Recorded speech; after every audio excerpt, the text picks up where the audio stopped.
बाबा साहेब भीमराव आंबेडकर बस टर्मिनाल यात्रा shopping mall खोलियांता। बस टर्मिनाल एयरपोर्ट भली फूड कोर्ट मजा नहीं थांते यात्री एभली व्यवसाय पाए उद्दिष्ट जगह को एबे घरोई आईटी कंपनी हाथ को टेकीदेला बीडीए।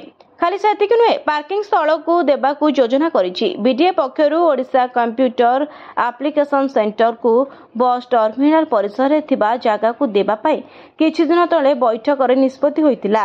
एही जगह को ओकाक भड़ा सूत्र रे नेबो। एठारे एक घरोई आईटी कंपनी ऑफिस खोलिबो। एनई बीडीए एवं ओकाक पक्षरु मिलित सर्वे सरिछि। बरमुंडा बस स्टैंड 90,000 वर्ग फुटर व्यावसायिक जगह रही। प्रथम महलार 22,000 और द्वितीय महलार 45,000 वर्ग फुटर जगह रही। मिसाइले मोट 65,000 वर्ग फुटर अंचल ऑफिस खोलिबो। वर्ग फुट पिछा 78 टंका देवाकू धार्य करा जायछि। बाकी 35,000 वर्ग फुटर खोला स्थान को वर्ग फुट पिछा मात्र 16 टंकार देवाकू धार्य होइतिबा नै विशेष सूत्रରୁ सूचना मिली।